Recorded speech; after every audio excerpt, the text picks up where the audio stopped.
Epilogue: The Vanishing City and the Permanent Scar. As the months passed and the winter of 1904 approached, the Louisiana Purchase Exposition met its own inevitable end. The Ivory City, with its magnificent white palaces and towering columns, was revealed to be a beautiful illusion. Most of the buildings were constructed of staff, a temporary mixture of plaster of Paris and hemp fibers on wood frames. They were never built to last. When the fair closed on December 1st, demolition crews moved in. The grand structures that had served as the backdrop for the marathon were smashed to rubble or left to melt away in the Missouri rains.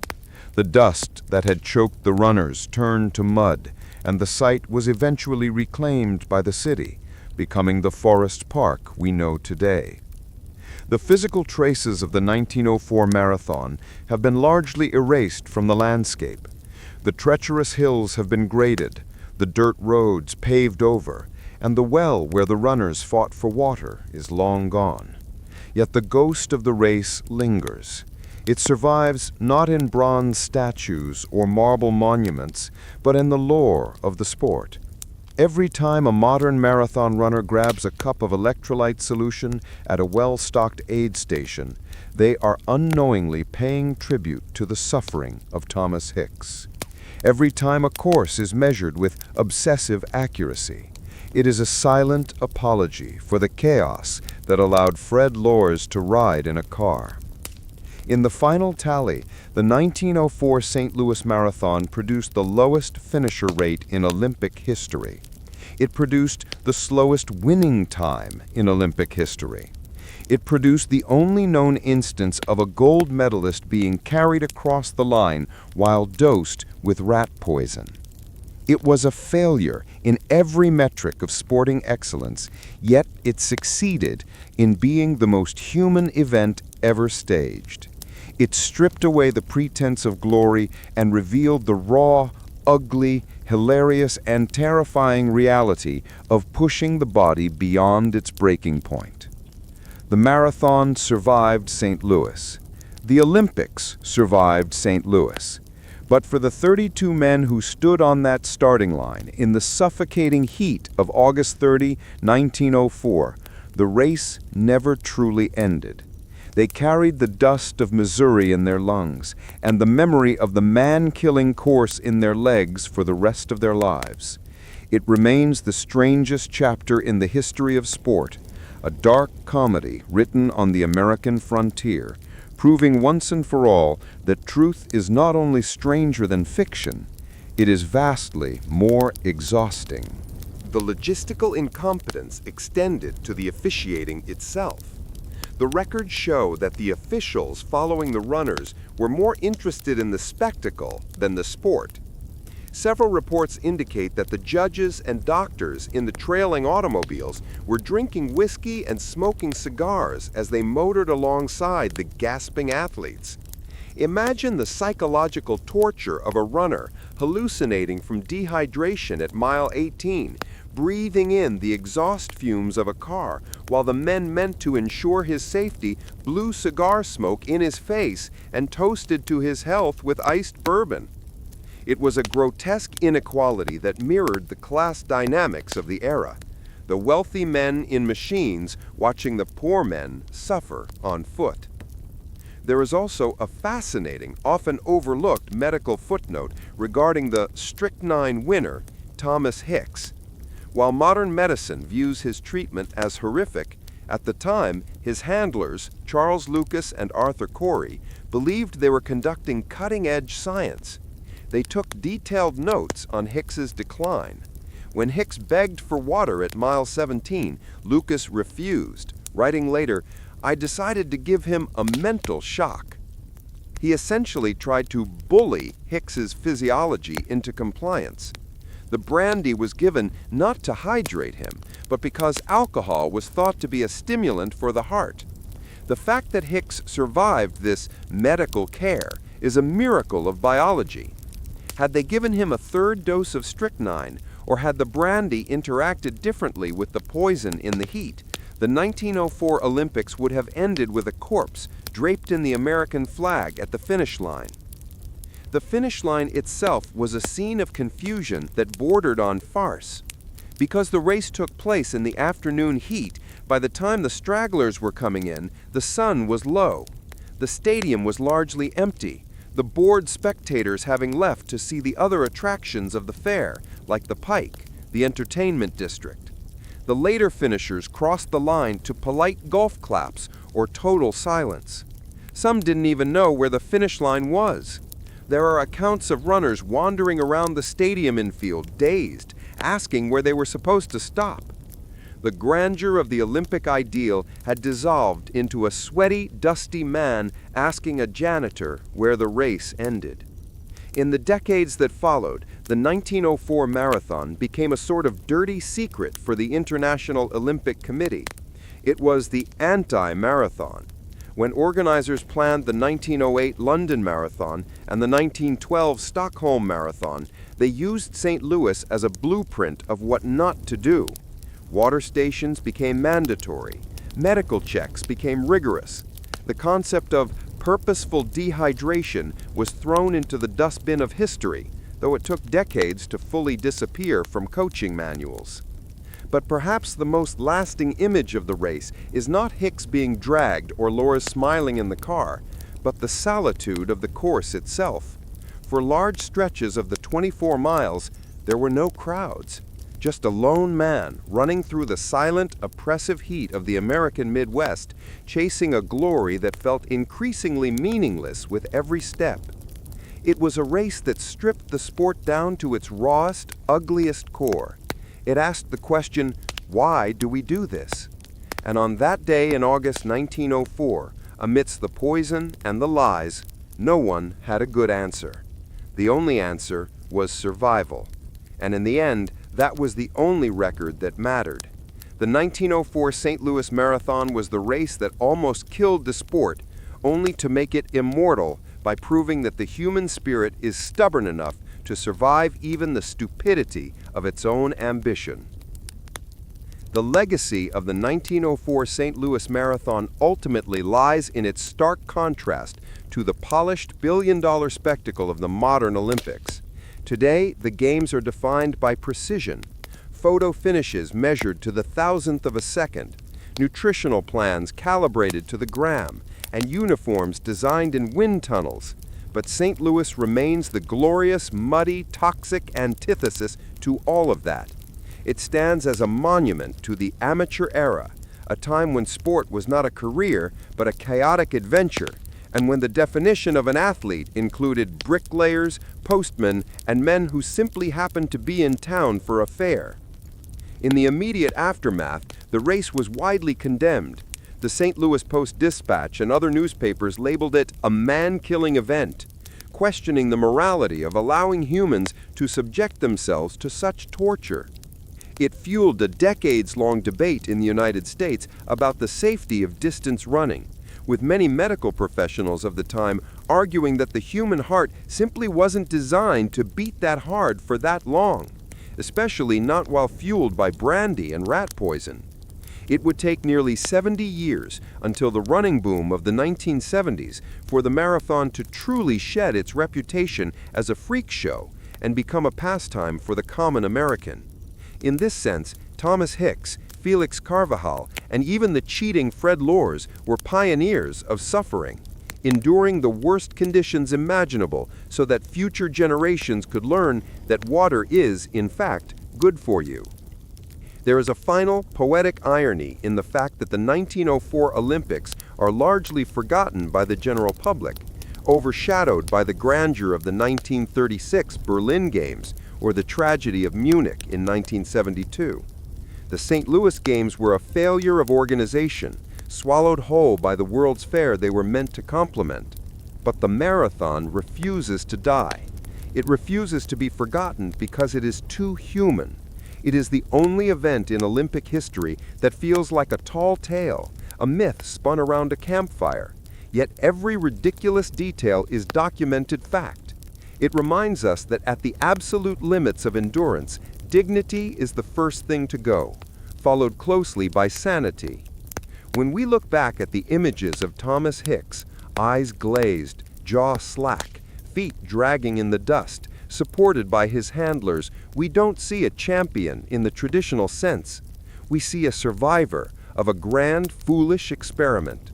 The 1904 St. Louis Marathon was the most disastrous sporting event ever held, a comedy of errors written in sweat and blood. But in its sheer, unadulterated madness, it achieved something that no perfect race could ever. It became immortal. It remains the ultimate testament to the stubborn, irrational, and unbreakable will of the human spirit to keep moving forward, even when the road is full of dust, the water has gone, and the only way to the finish line is to be carried. The clock stopped at 3 hours and 28 minutes, but the story of that hot August afternoon will run forever.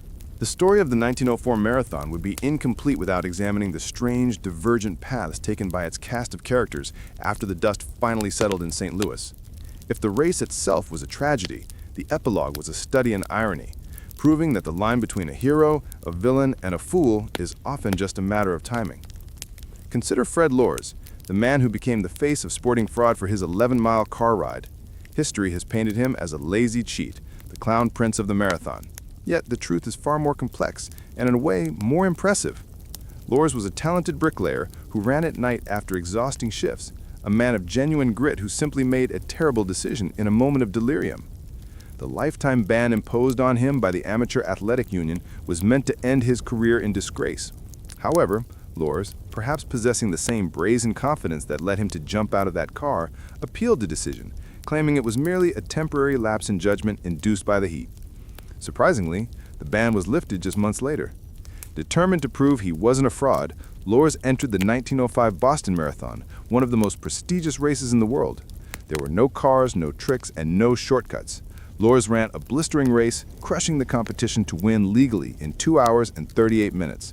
In doing so, he proved that the man who had cheated in St. Louis was ironically one of the few who actually had the talent to win it fair and square had he not broken down in the heat. Then there was Felix Carvajal, the Cuban postman who had charmed the crowds. He returned to St. Louis not as a conqueror, but as a beloved oddity. His fourth-place finish, fueled by stolen peaches and interrupted by a nap, had granted him a strange sort of celebrity. He never received a medal, but his journey didn't end in Missouri. In a testament to his wandering spirit, Carvajal was sponsored by the Greek government to travel to Athens for the 1906 Intercalated Games. He arrived, once again, with little preparation and a chaotic itinerary. True to form, he never quite achieved Olympic gold, eventually fading into the annals of history. Reports suggest he returned to Cuba and resumed his job as a mail carrier, likely the fastest and most overqualified postman in the Caribbean, a man who had casually outrun the world's best while wearing street clothes. The winner, Thomas Hicks, offered a far grimmer conclusion to the saga. While Lors found redemption and Carvajal found adventure, Hicks found only physical ruin. The strychnine cocktail that had propelled him across the finish line had done lasting damage. He was never the same athlete again. In the years following 1904, while marathon running began to gain popularity as a test of legitimate endurance, Hicks vanished from the competitive scene, a living cautionary tale of the dangers of early sports science. He reportedly worked in mining camps in Canada later in life, far removed from the glory of the Olympic Stadium, his gold medal a souvenir from the day he almost died for an audience that regarded his near-death struggle as entertainment. The legacy of the race itself cast a long shadow over the Olympic movement. For years, the marathon was viewed with suspicion by athletic commissions. The sheer brutality of the St. Louis event seemed to confirm the fears of critics who believed that running 26 miles was physically impossible for the human body and morally irresponsible to organize. It wasn't until the 1908 London Olympics, where the distance was standardized to 26 miles and 385 yards to accommodate the British royal family's viewing box, that the event regained some semblance of dignity. Though even that race ended with the winner, Durando Pietri, collapsing and being disqualified for receiving help. It seemed the marathon was destined to be the theater of the absurd for the early 20th century. However, the most damning indictment of the 1904 marathon lies in what it represented for the era. It was the last gasp of a Wild West approach to sports. The lack of water was not an accident, but a deliberate choice by James Sullivan to test human limits, treating athletes like lab rats in a cruel experiment. The inclusion of the Anthropology Days, where indigenous people like Twanyane and Mashiani were paraded as curiosities rather than competitors, remains a stain on the history of the Games. Yet Twanyane's performance, running barefoot, chased by dogs, and still finishing ninth, stands as a quiet victory over the racist pseudoscience of the organizers. He proved that resilience was not the exclusive domain of the civilized Western athlete. Ultimately, the 1904 St. Louis Marathon remains the most American event in early Olympic history. Chaotic, dangerous, unregulated, filled with cheats and dreamers, violent and vibrant all at once. It was a race where a postman ate rotten apples, a bricklayer hitched a ride, and a champion was poisoned to victory. It is a story that defies the sanitized corporate perfection of the modern Olympics. Today, runners have gel packs, moisture-wicking fabrics, and heart rate monitors. In 1904, they had rat poison, brandy, and the fear of wild dogs. It serves as a reminder that the history of human endurance is not a straight line of progress, but a winding, dusty road filled with potholes, wrong turns, and the occasional nap under an apple tree. To fully grasp the magnitude of the 1904 disaster, one must pull the lens back from the dusty roads of the marathon course and look at the carnival that surrounded it, the Louisiana Purchase Exposition. The marathon was merely a symptom of a much larger malady that infected the entire World's Fair. This was an event obsessed with American imperialism, technological dominance, and a desperate need to outdo the Paris World's Fair of 1900. It was a cacophony of the future, featuring the debut of the X-ray machine, the ice cream cone, and the baby incubator. Yet amidst these wonders of the 20th century, the marathon stood as a brutal reminder of the fragility of the human animal. The fairgrounds themselves were a contributing factor to the runners' misery in ways that went beyond the race organization. The city of St. Louis burned soft, bituminous coal, and the summer of 1904 was infamous for its smoke nuisance. On the day of the race, the air quality was already toxic before the gun went off. The dust the runners inhaled wasn't just Missouri topsoil, it was a particulate mix of coal soot, construction debris from the unfinished fair buildings, and the pulverized manure of thousands of horses used for transport. When William Garcia collapsed with a hemorrhaging stomach, he wasn't just dehydrated, he was essentially suffering from acute industrial pollution poisoning. The autopsy of the event suggests that had the race been 5 miles longer, fatalities would have been a statistical certainty rather than a near miss. Among the forgotten tragedies of the day were the Greek runners. Greece, the spiritual home of the marathon, had sent competitors hoping to reclaim the glory of the 1896 Athens Games. They arrived in St. Louis expecting a noble contest of wills. Instead, they found a circus. Two of the Greek entrants, Charilas Giannakis and Georgios Drosus, were completely unprepared for the rough-hewn American roads. Unlike the smooth, ancient paths of Attica, the St. Louis course required runners to dodge commercial delivery wagons, railroad tracks, and pedestrians who hadn't been cleared from the route. The Greeks vanished into the dust early, victims not of a lack of stamina, but of a culture shock so profound it rendered them non-competitive. They returned home with tales of a barbaric land where athletes were treated like cattle. The spectacle did not end with Hicks's near-fatal collapse or Lorz's banishment, for the chaos of the 1904 marathon rippled outward, revealing layers of absurdity that were overshadowed by the drama at the finish line. While doctors labored over the unconscious body of the winner, pumping him with digitalis to counteract the strychnine that was slowly stopping his heart, the rest of the runners were still out in the Missouri countryside, engaged in a lonely, dusty battle for survival that felt less like an athletic competition and more like a death march through a war zone. Arthur Newton, an American runner who had kept a steady, disciplined pace, jogged into the stadium shortly after Hicks, beaming with a triumphant smile. He had spent the last few miles utterly convinced he was the winner. He had passed no one, and no one had passed him, or so he thought, and since he knew Lors had been disqualified, Newton believed the gold was his. The crushing realization that a poisoned man had been dragged across the line ahead of him was a psychological blow that mirrored the physical toll of the race. It was a race where even the runners who did everything right were punished by the sheer anarchy of the organization. To fully understand the depth of this disaster, one must look at the architect of this misery, James Sullivan. Sullivan was a powerful figure in American sports, a man obsessed with the scientific management of athletics, yet his understanding of human physiology was perilously flawed. He used the 1904 marathon as a live laboratory to test his theory on purposeful dehydration, believing that drinking water during exercise was a sign of weakness and caused upset stomachs. This dogmatic refusal to provide hydration in 90-degree heat turned the event into a physiological torture chamber. The roads, unpaved and pulverized by the traffic of the World's Fair, were covered in inches of loose dust. Every time an official's car roared past to check on the runners, it kicked up a suffocating red fog that hung in the humid air. This wasn't just uncomfortable, it was medically dangerous. Post-race examinations revealed that nearly every finisher had lost significant weight, not just from sweating, but from the sheer physical trauma of the environment. William Garcia, the runner found hemorrhaging on the roadside, had inhaled so much dust that his respiratory system had essentially begun to shred itself from the inside out, a condition usually reserved for miners or factory workers, not elite athletes. Among the survivors of this dusty gauntlet was the unbreakable Felix Carvalho. After his nap in the orchard, the Cuban postman had woken up refreshed and ran the final leg of the race with a bizarre amount of energy, cracking jokes with spectators even as he approached the stadium. His fourth-place finish remains one of the greatest what-ifs in Olympic history. Observers noted that his pace in the final miles was faster than anyone else's. Had he not stopped to chat, steal peaches, and sleep off the rotten apples, he almost certainly would have beaten the drug-addled Hicks.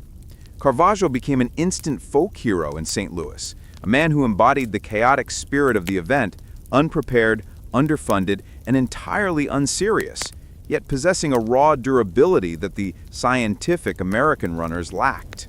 He disappeared as quickly as he arrived, a drifter in street shoes who casually humiliated the world's best endurance athletes before vanishing back into obscurity, though he would later return to run the marathon at the 1906 Intercalated Games.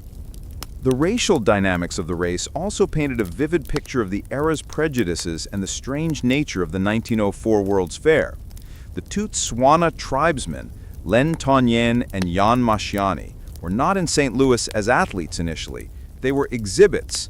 The World's Fair featured Anthropology Days, a deeply racist series of events designed to compare civilized white Americans against indigenous peoples from around the world in various athletic feats. Tonyen and Mashiani were there as part of a Boer War reenactment exhibit, literally human props for the entertainment of fairgoers.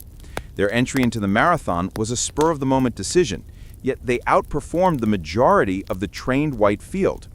Tonyen, who finished 9th, despite being chased a mile off course by wild dogs, ran barefoot.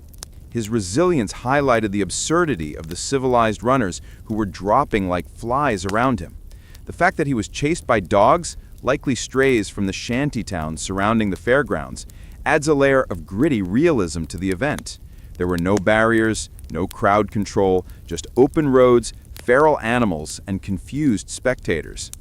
As the sun began to set on that August day, the aftermath of the race resembled a battlefield triage unit more than a sporting celebration. The few men who finished were in varying states of delirium. Albert Corey, a French professional runner who had arrived without proper documentation and was essentially running as a man without a country, listed often as running for the Chicago Athletic Association, managed to finish second. He was one of the few who seemed relatively unharmed, perhaps because he was accustomed to scavenging for food and water on his own terms. But for Thomas Hicks, the victor, the race was the end of his career. He never ran professionally again. The strychnine and the trauma had broken something in him. He had won the gold, but he had lost 8 pounds in a single afternoon and had to be carried off the track, his feet dragging in the dirt, a haunting image of victory that looked identical to defeat. James Sullivan, rather than apologizing for the near-death experiences he orchestrated, used the results to argue against the marathon as a sport. He claimed the event was indefensible and suggested it be removed from the Olympics entirely, ignoring the fact that it was his specific mismanagement, the lack of water, the dusty course, the midday starting time, that had caused the carnage. For a time, it seemed the Olympic marathon might die in St. Louis. It took years for the event to recover its reputation. The 1904 race stands as a singularity in sports history, a moment where the amateurism of the early 20th century collided with the brutality of the American frontier spirit. It was a race won by poison, lost by a nap, and defined by a car ride, a carnival of agony that remains the ultimate cautionary tale of what happens when human limits are tested without logic, safety, or sanity. The Carnival of Agony, the 1904 St. Louis Marathon.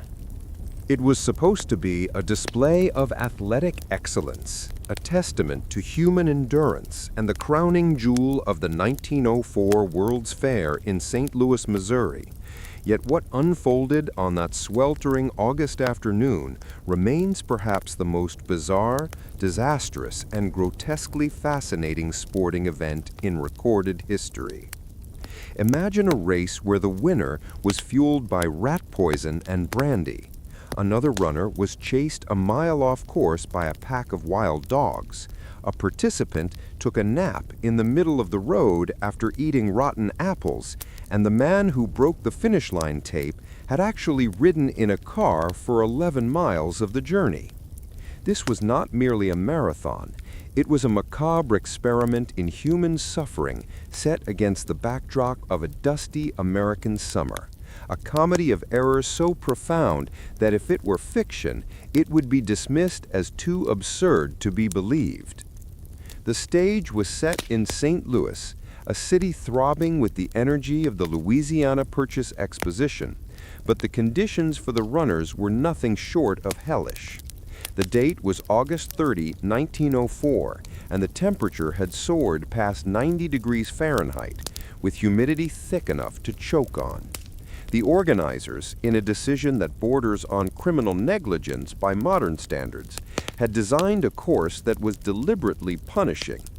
Chief organizer James Sullivan wanted to test the limits of purposeful dehydration, a pseudo-scientific theory of the time that suggested limiting water intake would make athletes tougher. Consequently, there was only one water station on the entire 24.85-mile course, a dirty well located at the 11-mile mark. The route itself was not a paved track, but a series of dirt roads comprising 7 massive hills choked with dust that rose in suffocating clouds every time an official's automobile drove ahead of the runners to clear the path. 32 men lined up at the start, a motley crew that looked less like elite Olympians and more like a cast of characters from a vaudeville show. There were seasoned American runners like Sam Mellor and Arthur Newton, but the field also included some unusual entrants. There was Felix Carvajal, a Cuban postman who had raised money for his trip by running across Cuba, only to lose his funds in a craps game in New Orleans and hitchhike to St. Louis. He arrived at the starting line wearing heavy street shoes, long trousers, and a long-sleeved shirt, which a fellow Olympian helpfully cut into shorts with scissors moments before the gun went off. Then there were Len Tonyan and Jan Masciani, 2 Tswana tribesmen from South Africa, who were actually in St. Louis as part of a Boer War reenactment at the World's Fair and decided to join the race on a whim. They ran barefoot, becoming the first black Africans to compete in the modern Olympics. When the gun fired at 3:03 p.m., the chaos began almost immediately. The runners surged forward into a cloud of dust so dense that it triggered coughing fits instantly. As the pack thinned out over the treacherous hills, the absurdity of the event began to unravel in real time. The dust was the first enemy. Inhaled by the runners, it coated their throats and lungs. William Garcia of California, who was leading early on, collapsed on the side of the road, coughing up blood. The dust had caused a near-fatal hemorrhage in his esophagus and stomach lining, leaving him lying in the dirt until he was discovered and rushed to a hospital. Had he stayed there an hour longer, he would have died. Meanwhile, the Cuban postman, Felix Carvajal, was running a race that defied all logic. Despite having no formal training and wearing street shoes, he was keeping a solid pace. However, Carvajal had not eaten in nearly 2 days. As he ran, the hunger pangs became unbearable. He stopped a spectator's car to ask for peaches, and when refused, he playfully snatched 2 and kept running. Later, spotting an apple orchard, he leapt a fence and devoured some green apples. Unfortunately, the fruit was rotten. Suffering from immediate and violent stomach cramps, the charismatic Cuban lay down on the side of the road and took a nap. He slept as other runners labored past him, struggling against the heat and the hills. Elsewhere on the course, the South African runner Len Tanyan was making good time until he encountered an obstacle not usually found in Olympic rulebooks. A pack of feral dogs, agitated by the commotion, began to chase him. Tanyan, running for his life, was forced to sprint nearly a mile off the official course to escape the snapping jaws of the animals. It speaks to his incredible natural ability that despite this terrifying detour, he would eventually rejoin the race and finish 9th. But the true drama centered on the Americans battling for the lead. Fred Lors, a bricklayer by trade, had hit the wall at 9 miles. Suffering from severe cramping, he decided to drop out. He flagged down one of the accompanying automobiles and hopped in, intending to ride comfortably to the stadium to retrieve his clothes. For the next 11 miles, Lors waved at the spectators and the suffering runners he passed, enjoying the breeze. However, fate had one more twist. The car broke down near the 19-mile mark.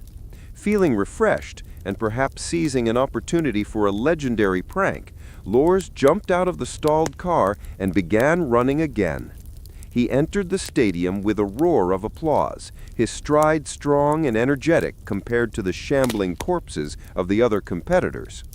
He crossed the finish line first, and Alice Roosevelt, the daughter of President Theodore Roosevelt, was about to place the gold medal around his neck when a furious official burst through the crowd, shouting that Lors was an imposter. Lors laughed, claiming he only did it as a joke, but the crowd was not amused. He was nearly beaten by angry spectators before being banned for life, a ban that was surprisingly lifted a year later. While Lors was playing his prank, the real leader, Thomas Hicks, was enduring a torture session that today would be considered medical malpractice. Hicks was exhausted by mile 10. His handlers, rather than giving him water, decided to administer a performance enhancer common in that era, strychnine. Strychnine is in fact rat poison. In small doses, it acts as a stimulant, but in large doses, it kills. They fed Hicks a mixture of strychnine and egg whites. When he began to fade again, they gave him more strychnine and washed it down with brandy. By mile 20, Hicks was hallucinating. He believed the finish line was still 20 miles away. His face was ashen, his eyes rolled back in his head, and his body was moving on sheer chemical impulse. He was effectively dying on his feet. The scene at the finish line was horrific. Hicks entered the stadium not running, but shuffling. His feet were barely lifting off the ground. He was leaning in a bizarre angle, his handlers running alongside him, practically carrying him across the finish line. He was hallucinating that he was running on air. As he approached the final stretch, his legs gave out completely. His trainers grabbed him by the arms and literally carried him across the finish line, his feet trailing in the dirt. He was declared the winner with a time of 3 hours, 28 minutes, and 53 seconds, the slowest winning time in Olympic history.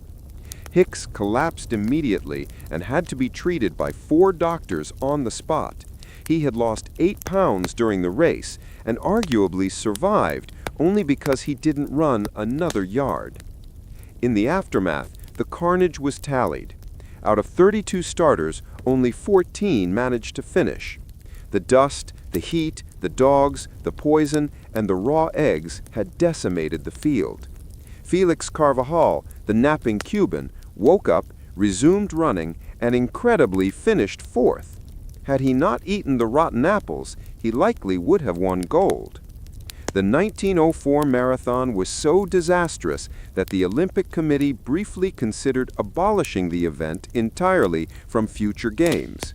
It stands today not as a monument to athletic glory, but as a bizarre, captivating reminder of a time when sportsmanship, science, and safety were concepts that had not quite aligned, a race where survival was the only true gold medal.